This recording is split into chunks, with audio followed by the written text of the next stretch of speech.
Blog Talk Radio. Hello and welcome to Open Money on Blog Talk Radio. I'm Ernie Jacob. Michael Linton is here with me in the Comox Valley, and we're talking with Amy Kirschner in Vermont and Alan Rosenblith in Oregon, Portland to be exact. How are you? Alan. Excellent. Thank you. Very good, thanks.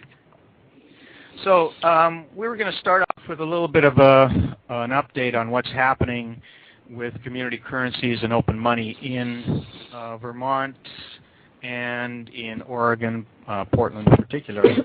And then we're going to be talking about submissions for acknowledgement and how to get this show on the road. So over to you, Amy. What is happening in Burlington and other places in Vermont? Well, there are actually quite a few things going on here. Sadly, the Burlington Bread, the Burlington Currency Project, has met its demise, I suppose. So that was a currency that lasted for 10 years, nearly. Paper script, heavily influenced by Ithaca hours, but not called hours. So that was a nice while it lasted. So that was a good intro to currencies in Vermont. And then we actually have 3 time banks that are very active right now. And we also, the project I've been working on for the last while is Vermont Sustainable Exchange, which is a business-to-business, a socially responsible business-to-business exchange, which will then allow a base for a multiple currency environment, which is what I'm really interested in seeing in Vermont. So that's Vermont in a nutshell. Wow. Well, thank you for Vermont in a nutshell. Business-to-business at this point, Amy? I'm sorry? How much is going on in this business-to-business one? Well, it's still in the startup phases. So currently nothing, but there's a continuing interest from Burlington Currency Project. A lot of the businesses that were involved with that wanted somewhere they could spend it. That was always the problem with that currency. So a lot of interest, but still in the startup phases. Good. Okay. Wow. Thank you. Cool. Here I am in Portland, Oregon. Alan Rosenblith here, Portland, Oregon, and the update from here is that we're getting the engine revved up. I guess one could say that we have the car. It's just now I guess we're trying to find our keys. Scouring the house for the keys. Which I think in this particular case means startup funds. So we've been having some interesting conversations around that. Of course, I think when funding comes up, that's always when people get really animated. All this abstract currency design theory stuff, people kind of look a little perplexed. But then when funding comes up, everybody has an opinion. So that's money. Mm-hmm. That's about the phase we're at right now. So. Yeah, and I've put up the website of Cascadia Trading Co-op on the Blog Talk chat so that, and for people who aren't on the chat, it's Cascadia Trading Co-op, all one word, .ning.com, if they want to follow the discussion about funding. And what you're talking about is funding a Community Way project to begin with. Is that correct? Yeah, that's right. I mean, I think I think that if we're going to continue the metaphor of the car, where you have the engine being the sort of viable regional exchange system that works on a business-to-business level and else, providing benefits to employees and that kind of thing, and then you've got the Community Way starter engine, igniter, that you guys talk about. I think, this is why I used the metaphor of that we're trying to find our keys right now to start the car. And so I think we're definitely looking at a Community Way project to get this up and rolling. And the context that we're looking to introduce this in is something that we're calling the Whole Business Project, and that's something that we've been working with Sarah Noyes with down in San Francisco, and that's in partnership with a whole bunch of different groups, which are actually maybe a little bit too numerous to name right now. But in any case, that's been very exciting because that's a social networking context that focuses around networking values-based businesses with consumers and providing assessment tools to help them figure out exactly how values-based they may or may not be and connect them with consumers who care. So that's something that we're rolling out here, and that's kind of the context that we're looking to build in the Community Way exchange platform. Sounds great.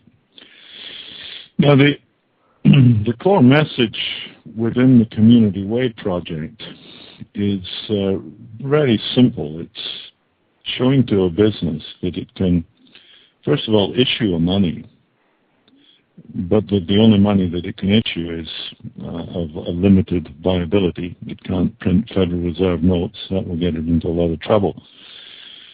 So the only money that a business can create is something of a loyalty currency.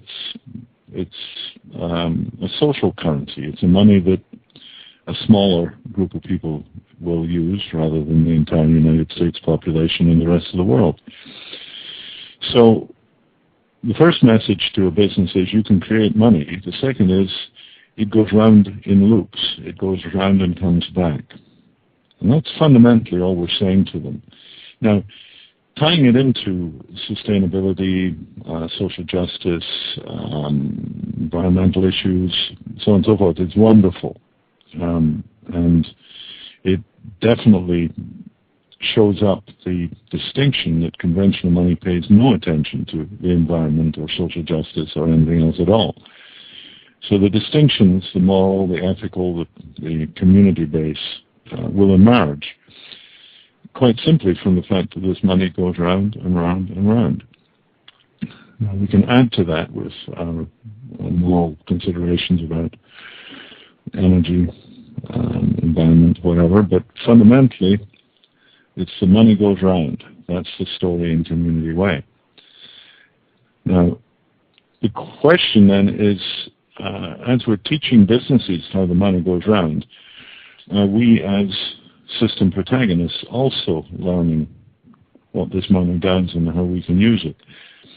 And that's really the conversation that I want to explore today is what about the workers? What about the people who are actually doing this? What about the originators, the coordinators, the designers, the activists? How are they going to get paid? How are they going to use community money in their own structure to get the best advantage out of their own technology? Make sense? Yeah. It definitely does, considering how volunteer burnout tends to be such a huge issue in my own experience and from what I hear from other people. Yeah, I actually, my view on burn them out too, please. Get rid of the volunteers. I mean, I'm being flippant and glib there. Because obviously volunteers are wonderful. But they come at a cost. You need a lot of maintenance for volunteers. They're quite unpredictable. No matter how committed they are, then something can happen or other things come up in their lives and they're not quite as voluntary as they used to be. Yeah, like so what will make a job. You did like a paying job. Damn right. Why shouldn't people get paid? And that's what happens to volunteers all the time.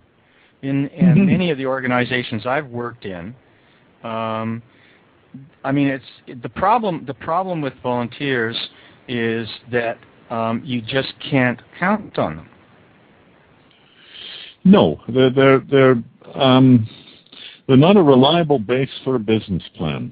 I mean, if you go to the bank and say, we have a staff of 7 volunteers who are going to fill in their time, the bank will say, thank you very much, and send you away again. Because they can't rely upon that, and therefore they can't lend towards it. Yeah. So all of this becomes a question of, okay, how do we get the money moving, and how do we become, responsible for our own capitalization? Now, you may recall the MYOB meme, mind your own business. Does that ring any bells? Oh, yeah. Amy? That's what I write in whenever you have to submit your name in a form for a business. I always write my first name as MYOB. And my last name and my email address. Well, we picked up the MYOB meme from that Eric Frank Russell story, and then there were none. And if you were to Google and then there were none, you'd see the story. It's an entertaining little read, about 60 pages on a normal paperback, and it's all online. And what it's about is the ethical position of an individual within a community currency, which is basically mind your own business. In a community currency, on the mutual credit model, I'm in the center of a network of people that I'm spending to, and they, in their turn, are spending back to me. So I can look at it like being in the middle of a sort of a smoke ring.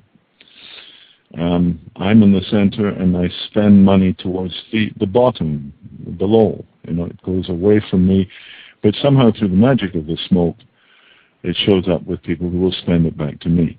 And MYOB means pay attention to your own balance. Don't worry about anybody else. As I breathe and give and get inside this economy, if I behave myself, that'll be fine.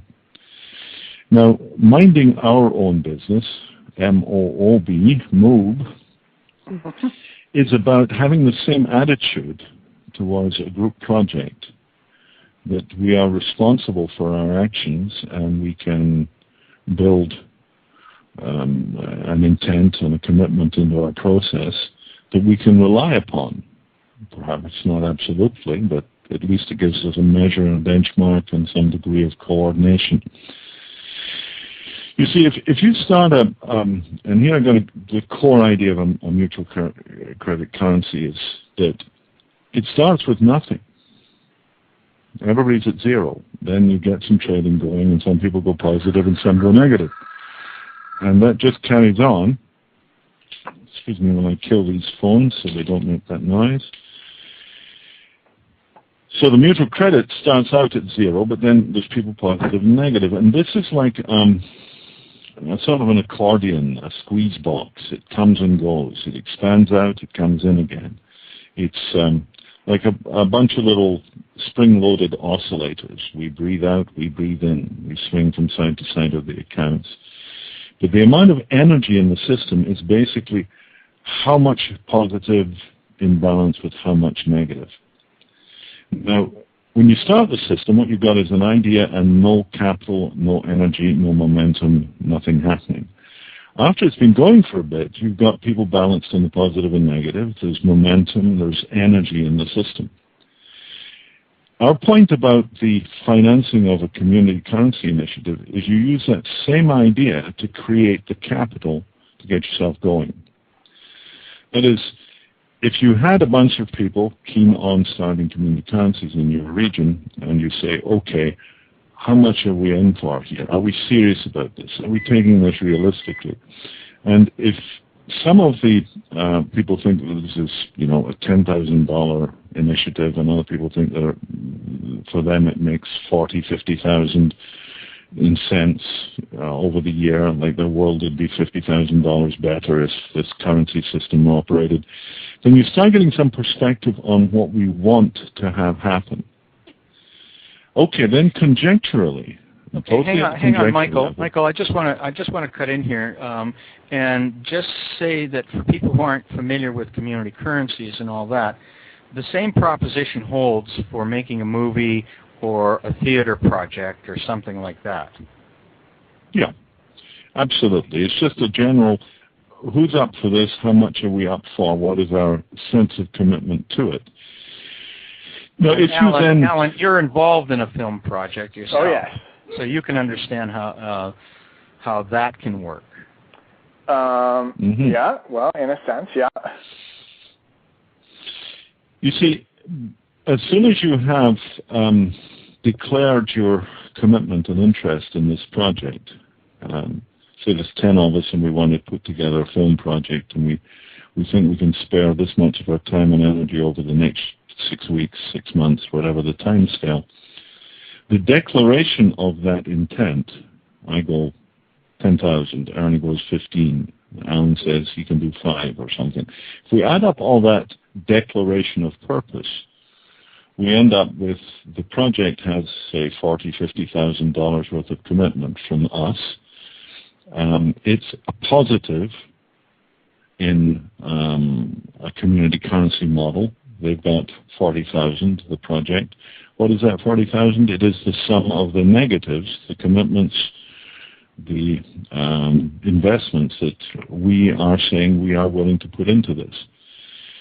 So quite simply, at that act of creating that intent, we put ourselves in the same sort of position as, for instance, a LET system that's been operating for 6 months and it's got a bunch of people positive and a bunch of people negative. There is some potential energy in the situation simply by virtue of the distribution of accounts, positive and negative. Now, clearly with this film or whatever project it is, all we've done is created the intent. We've just said the project is a wonderful, valuable thing. It has $40,000 of future benefits. Who are those future benefits? Well, that's us. But you see, if we don't say that, then what we're saying is that there is no value in the project, and we are not yet committed to it. So there's a pretty profound ethical act here in the emergence of some sort of a shared future. A group of people saying, we've got a similar idea about where we're going, and we have this similar scale of intent. Variable, some of us more, some of us less, some of us got a lot to spare, some of us only a little. But by making that declaration, we begin to set in motion the process. So okay. I just got to get some clarification here. I mean, first of all, on a sort of theoretical, systemic level, I really dig what you're saying. I'm just trying to figure out, how does this work in practice? Because, I mean, if you've got people declaring that they are committed to a project and they want to help out with it, and they're willing to invest this amount of time or energy, and I assume that's what you mean by positive and negative, where they kind of, their investment means that they're going negative at first, but that positive is what they are ultimately going to be receiving back in one way or another through the shared creation of something valuable, right? Not quite. No? Okay. Run it by me again. It's rather that the project has money to spend. Okay. It's sort of the same as what you're saying, but it's clear. A bunch of us have made commitments. Those commitments are summed in a project which now has essentially a spending capacity within our group of 30,000, 40,000. We could spend all that money and produce nothing of value at all. A lousy film, a boat that's sunk. Yeah, well, let's get clear, though, here on what type of spending capacity we're talking about. We're talking about spending within the network of collaborators. Exactly. Is that what we're talking about? Okay.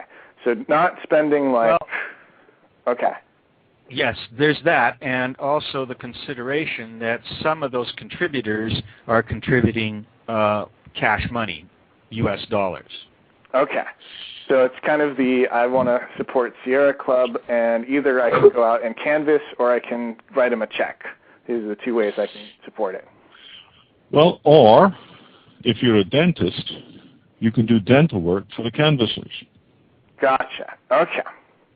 You see, it's very flexible. You've got to think of this like a sort of a collective barn raising, or we're rebuilding the church or something like that, or a collective swimming pool. Everybody wants this. We're all up for it, but some of us are not good carpenters. Some of us are no use in the building site, but we want to contribute. Well, suppose I'm a hairdresser or a dentist. I would like to be able to contribute to this project, and although I can't show up and do anything on the site, my contribution, my commitment of $5,000 of time and effort to this, can be served out in doing $5,000 worth of dental work on the people who actually hammer the nails, who do the legwork. Gotcha. Now this gives us essentially a very small internal negotiating place. It makes it possible for people to make commitments that help the project, even if they do not directly participate in the project themselves. And as Ernie pointed out, one of the things this means is they can say, I think this is worth $5,000, and gradually I'll filter $5,000 cash into this if I get back for it points that I can spend on haircuts and babysitting or whatever it is. So basically what you're saying is involve people sort of peripherally who have goods and services that can provide the core group, and allow them to run a negative balance in community way dollars by allowing them to finance in community way dollars the operations of the core group, backing it with their own contributions of goods and services. Backing it with their contributions is the key line. Okay. This is about how we use a community currency in any way is generally going to be pointing it forwards into the future rather than backwards into the past. Now, this is a very, very important distinction, because almost all of our investment models are about taking our accrued assets from our history and betting them on the table. I've got $50,000 in the bank. I'll put some of it on this stock or this project. So I'm taking my history and I'm putting it at risk. What we're talking about with the commitment involved in an SFA and a project development process around open money is people projecting their future and committing their energies towards some joint project. Very, very big difference. And we've got to be careful that we don't fall into thinking of one when we're actually doing the other. One is vital, projective, energetic, and open to almost anybody. The other one is static, scarce-based, and it's largely available to people who are already financially solvent. So you're only dealing with the people who've got it already. And, well, we want people involved in community money who stand to benefit from it, stand to be re-enfranchised in the community. Michael, could you talk about, excuse me, I've seen a lot of paper scripts, fiat paper scripts, attempt to do something like this and arguably inflate the currency to say, we'll pay you 20, as almost as an issuance method, to use paying volunteers as a way to get the money in circulation. Yeah, very, very risky. You see, that's the trouble is you're actually betting in that thing on whether the volunteers will do something. This is the problem with fiat monies, is that ultimately there's nobody standing behind it. The promise is not traceable to a person. The promise has been created by the institution that said, this is a great idea, let's print money and give it to people, and then they will respect it. Well, the evidence is they do a bit, maybe, for a while, perhaps. But if you turn around to them and said, it's your job to be responsible for the value of this dollar, this Ithaca hour or whatever, their answer is, who, me? What? No, I got nothing to do with this. I just use it. What I hear here is the fundamental distinction between those two approaches is that, Amy, in the model that you're talking about, is that the system itself goes negative. And it sounds like what Michael's talking about is that the system goes positive as supporters go negative. In other words... Well, the project, specifically, that's clear. The project is we bunch are going to do something, right? Yeah. Now, in this case, of course, what we're talking about is we're creating open money development, community way processes, a bunch of different parameters in there. But yes, that is the core difference, is we are creating it because we say so, and we are the people who stand behind this putative value we've placed upon this project. We said it is worth $50,000 or $100,000. Nobody else did. We did. Well, and the people who consented to that value being the value that they are willing to back in goods and services. Exactly.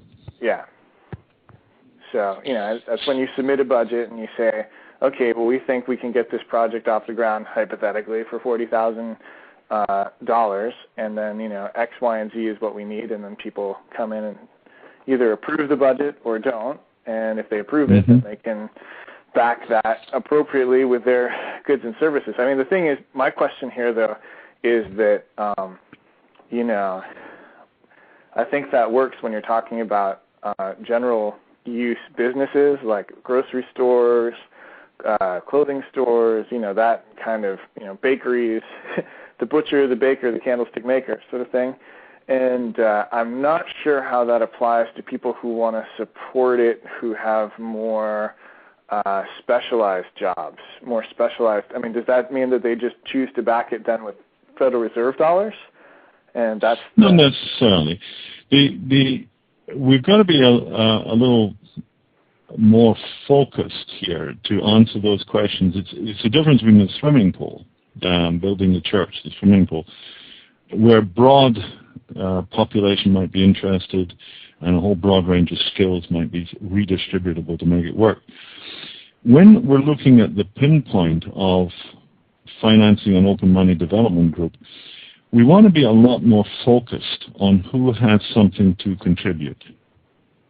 And it may not be that there's much place for the hairdresser or the dentist in this initial one. We want to be looking at who actually wants to do something, and generally speaking, do it in relation to creating a job for themselves. Now, this is particular to open money development. Graphic designers, brand marketers, the people whose services we will be employing. We've got to look at who wants to play, who sees this as a major initiative. I want to catch this bit about who we will be employing. Okay. I think that's critical here, is that we're not employing anybody. They're employing themselves. Yeah, we're You're going to have to explain that. How does that work in a legal sense? Good question. Basically, it's a limited liability partnership or limited liability corporation. I wish I could remember which side of the Atlantic is corporation. U.S. is LLC and the U.K. is LLP. Okay. Well, then, you're a limited liability partnership. That means that 20 people, 3 businesses, 2 nonprofits, and a local government can all get together as signatories to a common document that basically outlines what they're doing. So it's important to have a lawyer on at phase 1. Yeah, it's useful, but be careful who your lawyer is. Yes, it's good to have somebody who knows what they're doing. But you know, the most important thing about it is that the LLP should operate almost invariably in the deficit to its participants. That is to say, the LLC should never acquire large assets. It should distribute everything it's got because it already has commitments to its participants. You see, the biggest problem with incorporations and property comes in when there is property, when there is an asset. If your project has suddenly become worth $500,000, you can bet everybody will have an eager eye on what's going on. And that's what the legals are necessary for, is to accommodate and dissipate the potential conflicts. So our view on it is that if the LLP is focused on producing something and that the revenues of that production are always distributed in accordance with the terms of the LLP agreement, which is by settlement of people's SFA discussions. You know, it's a mutual collaborative. We're all working on this. We're all putting in our energy. We put in a lot more than has come back, but by judicious distribution of that revenue, we maintain a collaborative context. We behave because of how we behave. And anybody tries to run off with the pot, we'll find out that no, they're probably unsuccessful, and secondly, they're not invited back. So collaboration is the core, and if collaboration is working, the legals can be very light. If collaboration is a problem, then probably no end of legals will sort it out. Were your experiments in Comox Valley, did they have a legal structure, or is this a new iteration of the idea? We've always operated with some form of legal arm's length structure. We haven't seen that as being the organization of the project. We've seen it as being some accountable entity. In our case, we ran an organization called the Let System Development Group, which was not a licensed nonprofit or anything like that. It was just a declared entity, and it had a bank account. Mm. And we had 3 signatories to that bank account who acted on the requirements of the group that was operating. So they signed the checks as requested. But it meant that there was an audit trail and that people could see what was going on and that there was a means to discuss and negotiate. Very much advice against a full-scale incorporation, because that then produces bylaws, officers, committees, reports, all sorts of things which can be very demanding. So we've done it very lightly. So, all right. Question. Does that... So are we talking about, like, let's say, just hypothetically, when you're going around trying to recruit businesses, is that the capital base that you're trying to bring in, so that you say to them... No, the businesses are the clients and the traffic, the customers, if you like. They're the people who buy the service that you're talking about. And most of the businesses will have no significant relationship to your organization apart from using the software and buying and selling in the money. They won't be parties to it. It's sort of like maybe this is another one. I'm not a member of the bus system. I just use the bus system. I'm not a member of my bank. I just have a bank account. Now, I know I'm a member of the credit union because it's a membership organization, but really that's an administrative, informal idea. It makes no real difference. I don't really consider myself to own part of the credit union. However, shares in it. And I want to point this out because I think this is important. If you're talking about, at least in the community way context, or even in a B2B context where businesses are allowed to go negative, anytime you have a business going negative, aren't they in some way or another part of that, what you've described as the drawing of the bow, the potential energy coming back? Yes, but that's a different ball. That's a different ball, though, Alan. In community way, when a business goes negative, it is issued promises to the beneficiary community group and the Open Learning Development Project. It has paid. Done. Now, it's also got to redeem the money when people present it. But the business isn't part of the project in the sense of being an investor in it or a contributor to it. It's just paid for the service. So it has no direct role in the OMDG itself. Well, I'm having a very hard time figuring out the difference between that relationship and the relationship that you're talking about of an initial core group who are, because in the business relationship, in the sort of participating business relationship, they are taking 10% of that, those commitments that they make to nonprofits and charity groups, and they're putting that towards the development group, the system, whatever, the word for the middle thing. They're paying a fee. They're paying a fee to the OMDG. Is it a fee or is it a commitment? Because they're paying the fee by going into the negative. You see? Yeah, but they've paid. Well, they pay when they redeem the credits. No, they've paid when they transfer the credits. Go back to a banking situation, Alan.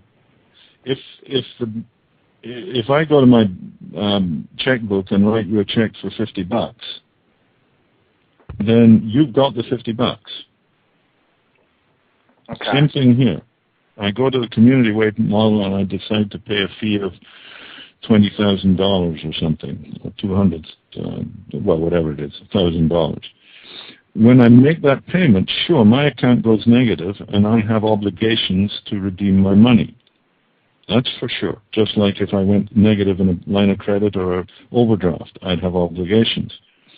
But the person who received the payment, or in this case the OMDG who received the payment, has been paid.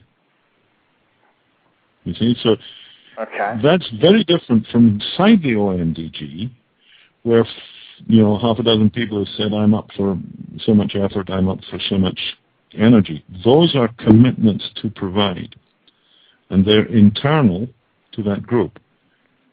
Community ways. The group that you're talking about, the OMDG, for people who don't know what OMDG is an open money development group. What you, Alan, referred to as the group in the middle. Mm-hmm.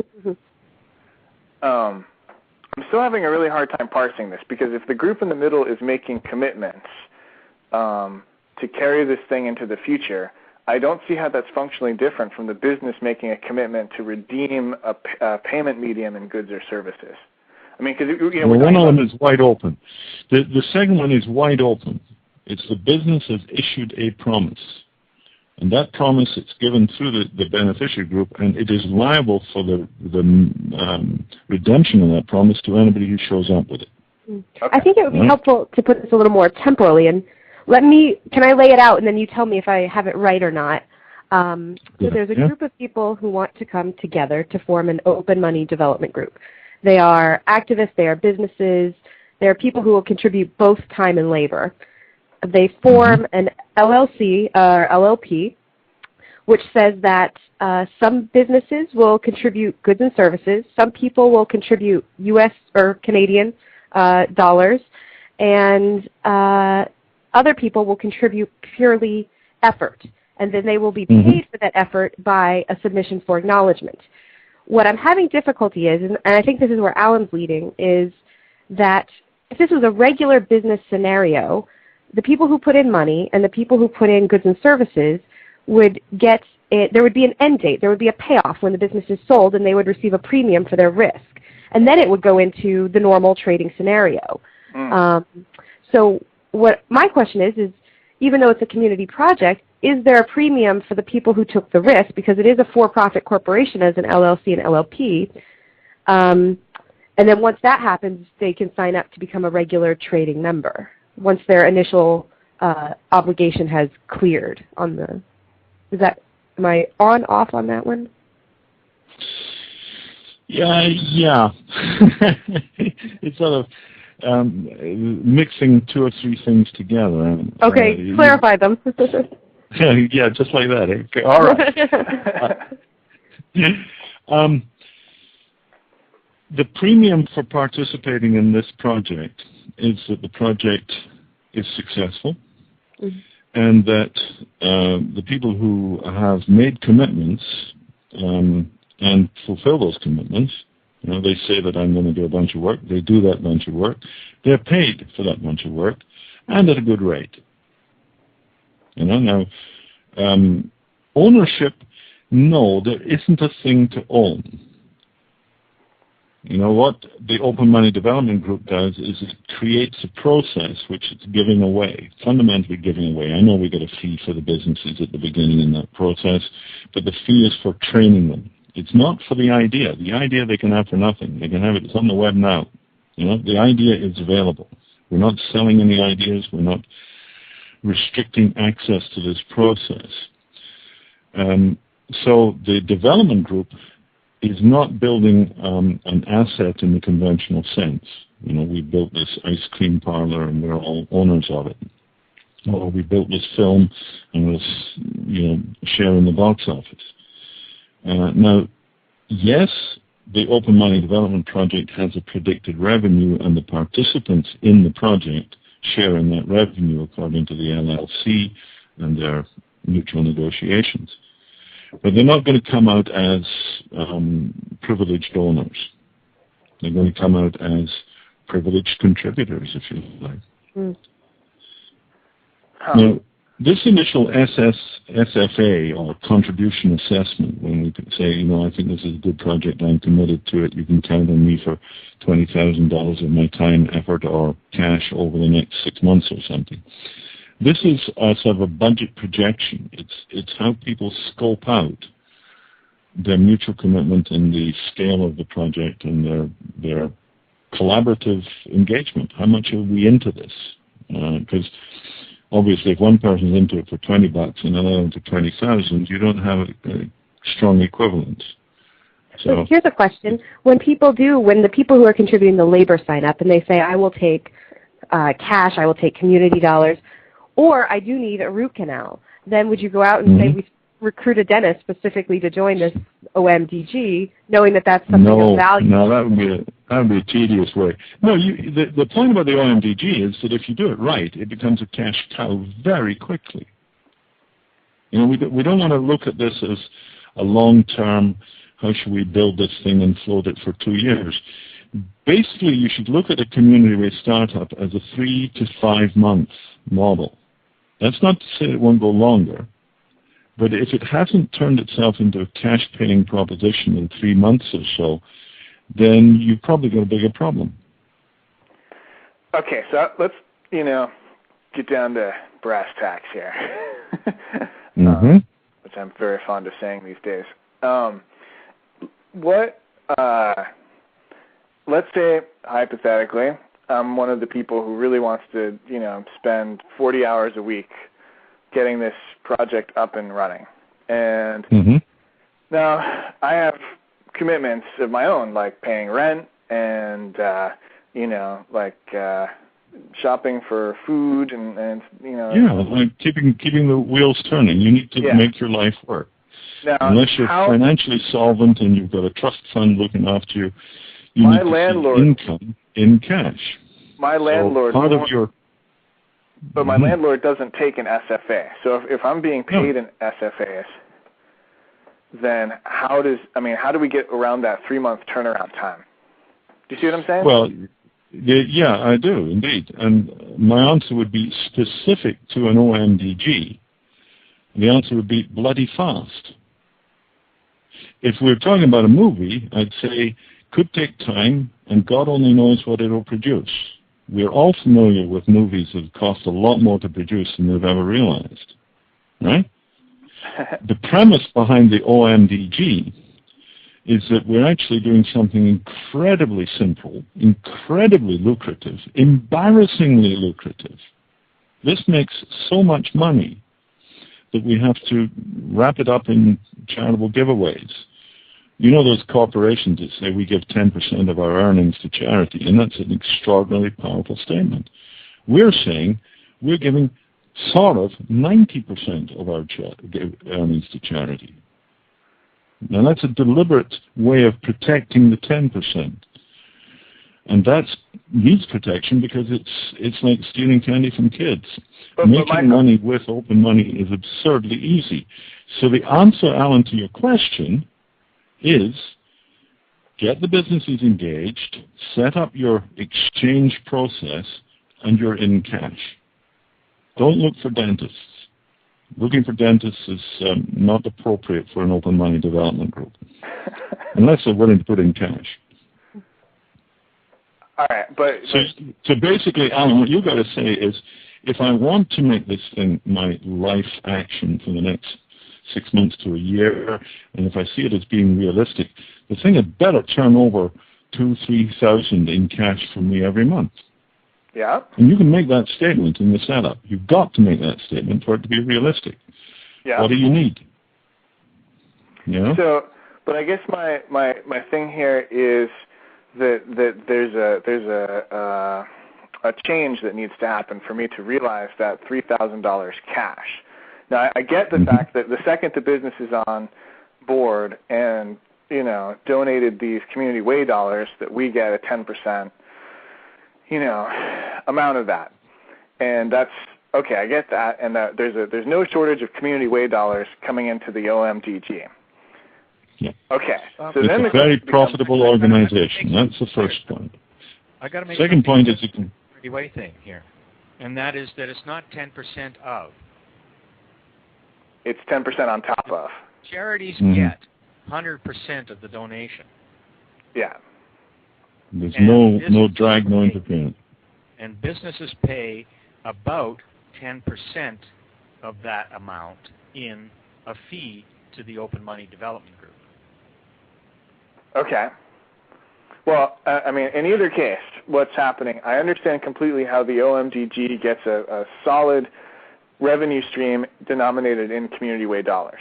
So I get that. The question becomes for me is where does that switching out take place? And it seems to me like what has to happen for this to really be functional and for that $2,000 or $3,000 a month for me to go from Community Way dollars to Federal Reserve dollars is that the fronters, the people who change that out for the OMDG, have to be in place ahead of time, right? Sooner the better. Obviously, yeah. They're a very important part of the specific of an Open Money Development Initiative. And could be, suppose we were making a film or a hairdressing salon or something. You know, like the ability to translate some of the financial tools into hard cash so that you can pay the rent is critical to the persistence of the project. Sustainability rules. We've got to have that work. So our view is that you should very quickly look into who would be effective supporters for converting some of this money. Okay. And that's one of the most that, important. I'm sorry? I was going to say, and that's part of that pulling back of the bow that you're talking about, that group. That's the group that's going to maybe, like the people you said, you know, who don't know how to hammer nails, but maybe they can make lemonade. Right? I mean, yeah, that's there's room for individual supporters in there, that's for sure. But there's also room for, suppose you get 20 community groups involved in this at the outset, and 2 or 3 of them are big, and they're expecting and likely to receive substantial contributions from businesses.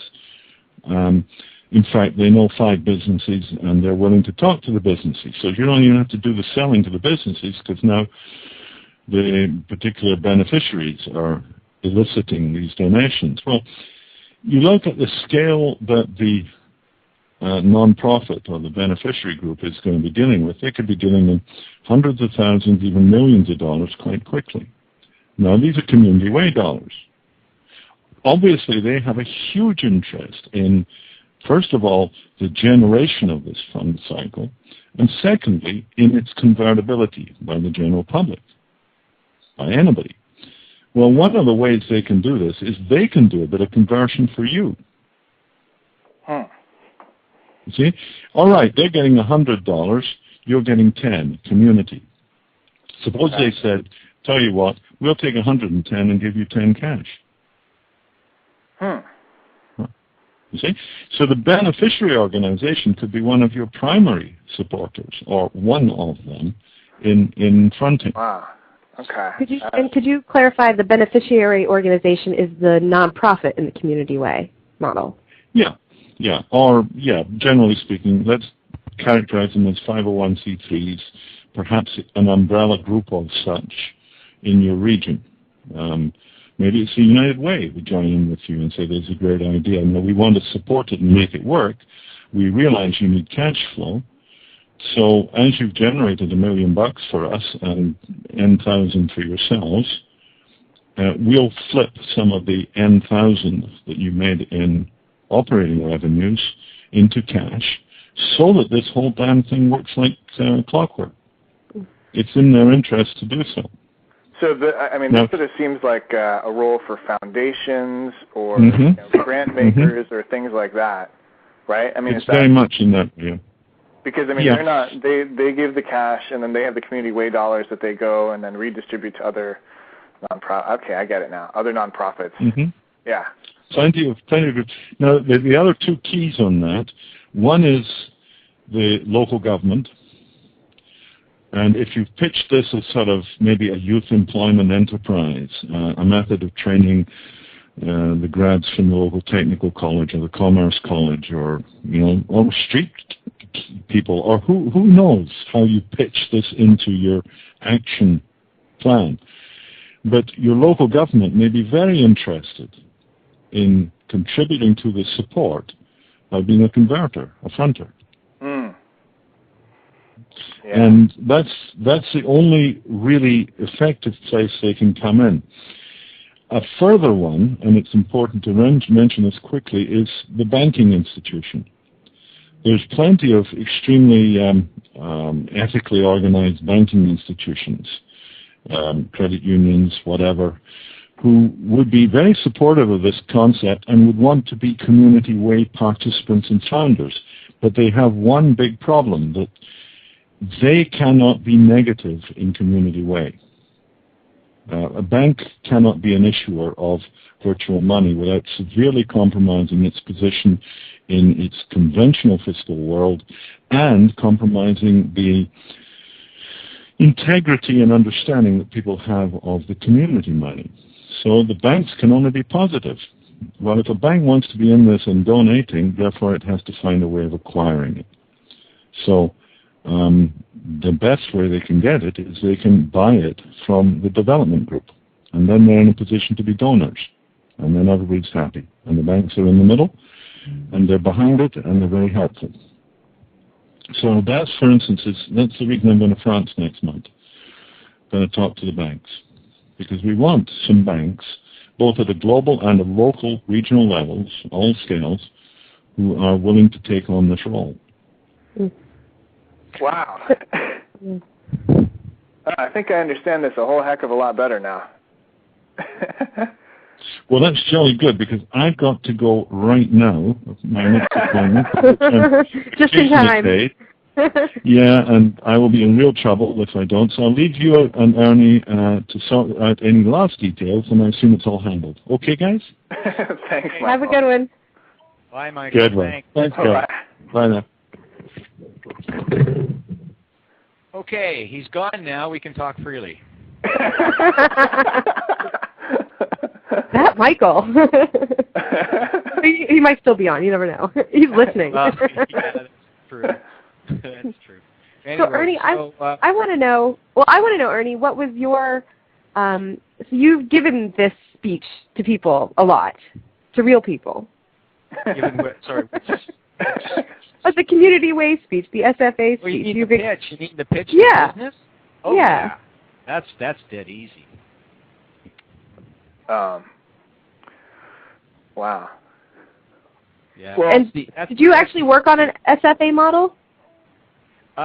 It was me and Michael doing this, and it was mainly, and I was the one that was pounding pavement, in Courtney, going, cold calling the businesses, just went down one side of the street and then up the other, and then the next block and the next block, right? And I worked out a fairly efficient approach so that I could do that fairly quickly. Hmm. Were you a volunteer, or did you get paid in community dollars for your effort? I actually did get paid in Community Way dollars. I actually spent some around town myself. But mostly it's like everything that we're doing here, Michael and I, is looking for some compensation, and basically enough to keep going, and an acknowledgement of what we have contributed. And as long as we got bread, beer, and a roof over our heads, we're happy. Yeah. Well, it sounds like, first of all, I think this is a really brilliant model, and there's no question about that. I think it seems like some of these relationships are fairly abstract, and there's sort of two lines of thinking here. One is, okay, well, is it realistic to expect everybody, a sort of full-time staff, to kind of all have grok all these different issues? No, and I wouldn't think in terms of a full-time staff either. Think of it more in terms of people putting in time, like we are right now. Okay, the three of us, the four of us, have put in an hour talking about this program and developing ideas and understandings, right? So each of us then just simply, makes a record of that in our SFA, that this is part of our contribution to this. Okay, and part of the discussion is, okay, this is what and this is the important part of what Michael was talking about is, and this is what I'm going to do next week and next month, and this is what I'm good for. This is what I can do. Right. And this is what I've done. Has the Open Money Group, the Open Money Development Group at the technical level, not on the individual community level, have they implemented an SFA? Because there's been years of work and programming that have gone into that. Yeah, they're in the process of doing that. They're working out the details. But they're geeks, and I don't understand them at all. By the way, we have to develop a computer program. 4 minutes remaining. 4 minutes remaining on this show, and I wanted to come back to this thing about full-time, full-time staff. It's like more like 10 or a dozen people. You putting in 40 hours, me putting in 20, Amy putting in 30, somebody else putting in 5, and on their particular, area of expertise and interest. Okay. Right. And that could be 20 people. Okay. Or that could be. Or, so, but let's say it could be 5. It could be 5. This could be done with, minimally, I would say 3 people, although one could do it. 3 people is probably, the optimum minimum. Right. Well, I've been thinking of 5 FTEs, like full-time equivalent. So, right. 200 hours a week. Right, and besides which, that might be the bottom. That might be the beginning place. Right. The more, the merrier. If you want this thing to go, then you make sure it's an open money development group that anybody can contribute to. So the one last piece that I want to throw out here in terms of strategy, and that is, there's no question that this is a really brilliant model, I don't think. Talking about communicating that is one thing, and I think it's fairly sophisticated, and I think that presents all kinds of difficulty communicating it. However, for sure. I think that's where, it seems like if we really want to impress those fronters, those people, because that's going to be the one that I think that makes or breaks this, and set those up really early on. The banks, the government, possibly the foundations, those types of organizations. Seems like to make a presentation there, it's going to be important to have a good deal of brand marketing done ahead of time, so that you go there. Yeah, if that's where you want to go, but you can also just hit the streets. Yeah. You can just go and do it. Listen, okay, sorry. This is 1 minute remaining, and that is the last word. Okay, just go and do it. Just do it. Okay, forget the foundations, forget all that other stuff, right? There are people who are interested in making this happen, so make it happen. Yeah. And the world is waiting, by the way. We really need a working model going somewhere soon. Because the shit is hitting the fan, and we all know that, and we need to do something real fast. To be continued. Anyway. To be continued, yeah. Let's and the talk answer again. is, and it cuts out. Right. Okay, so that was good. That was fun, eh? Yeah. Good. Great. Well, thank you. So let's do it again. Yeah. Definitely. Delighted. All right. Great. Okay, see you guys. That's Amy Kirschner and Alan Rosenblith. Alan in Portland and Amy in Burlington. Good. Now I have to find the thing where I turn it off. And it's probably still, yeah, I know, Alan, you're off. But where is my... Oh, geez. All right, well, I'll talk to you later. Bye, Ernie. Okay, bye.